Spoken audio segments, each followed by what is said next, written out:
మనతో పాటు మాజీ మంత్రి శ్రీనివాస్ యాదవ్ ఉన్నారు. అన్న ఏం చెప్తారు బీసీ బంద్ గురించి, ఎట్లా అనిపిస్తుంది?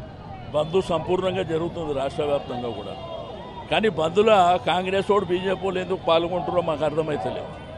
సమస్యనే మీరు, మా బీసీల ఆత్మగౌరవం మీద దెబ్బ కొట్టిందే మీరెందుకు బంద్లో పాల్గొంటారు? చేసేవాళ్ళు ఈరోజు మోసపూరితమైనటువంటి హామీలు ఇచ్చి ఓట్లు తీసుకొని గద్దెనెక్కినటువంటి మీరు అసలు బంద్లో ఎందుకు సిగ్గున్నా ఉండాలి కదా, ఎందుకు పాల్గొంటారు? చట్టం చేసేదానికి బంద్లో ఎందుకు పాల్గొనవలసినటువంటి అవసరం ఉంది?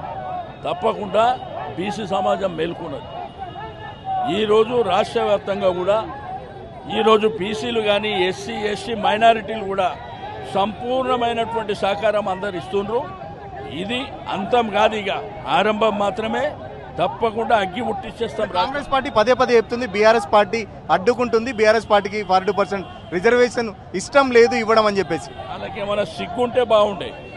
అసెంబ్లీలో సపోర్ట్ చేసినాం కదా, కోర్టులో కూడా, హైకోర్టులో, సుప్రీంకోర్టులో వాళ్ళు అడ్వకేటే చెప్తున్నారు కదా, అన్ని పార్టీల సహకారం, మెయిన్ ప్రధాన ప్రతిపక్ష పార్టీ సహకారం ఉందని వాళ్ళ కోర్టులోనే వాళ్ళు అడ్వకేట్ చెప్తున్నారు కదా, ఇంకా సిగ్గు లేకుండా ఎందుకు మాట్లాడుతున్నారు వాళ్ళు? ఈటల రాజేందర్ చెప్తున్నారు బీఆర్ఎస్ పార్టీ కూడా కేసీఆర్ ఉన్నప్పుడు 34% నుంచి వెళ్ళి 23% తీసుకురావడానికి ఇప్పుడే కారణం అని. ఆ రోజు కూడా 37% మేము ఇస్తామంటే ఆ రోజు కూడా కాంగ్రెస్ పార్టీ వాళ్ళు కోర్టులో వేసి కోర్టు డైరెక్షన్ ప్రకారం జరిగింది.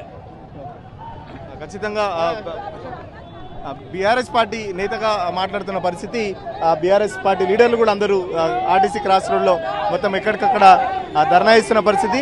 కాంగ్రెస్ బీజేపీలు అసలు ఈరోజు ధర్నాలో ఎందుకు పాల్గొంటున్నారు, వాళ్ళకేమన్నా సిగ్గు బుద్ధి ఉందా అని చెప్పేసి మాజీ మంత్రులు చెప్తున్న పరిస్థితి. మరో పక్కన హామీ ఇచ్చిన ప్రకారం కాంగ్రెస్ చేయాల్సిన బీజేపీ చేయకుండా, చట్టబద్ధత కల్పించకుండా కేవలం డ్రామాలు చేస్తున్నారని చెప్పేసి చెప్తున్న పరిస్థితి. చాలా పెద్ద ఎత్తున బీఆర్ఎస్ కార్యకర్తలు ఇక్కడ ఆర్టీసీ క్రాస్ రోడ్లో ధర్నా ఇస్తున్నారు. ఖచ్చితంగా బీజేపీ కాంగ్రెస్ మెడల్ వెంచైనా 42% రిజర్వేషన్ సాధించి తీరుతాం. బీసీ సమాజంలో అందరికీ ఇప్పటి నుంచి తెలివచ్చింది. ఖచ్చితంగా కాంగ్రెస్ పార్టీ చేస్తున్న కుట్రలన్నింటి బీసీ సమాజం అంతా అర్థం చేసుకుంటుందని చెప్పేసి మాజీ మంత్రులు చెప్తున్న పరిస్థితి. మనతో పాటు కొంతమంది అసలైన తొలి వెలుగు. ఫాలో వాట్సాప్ @తొలి వెలుగు official.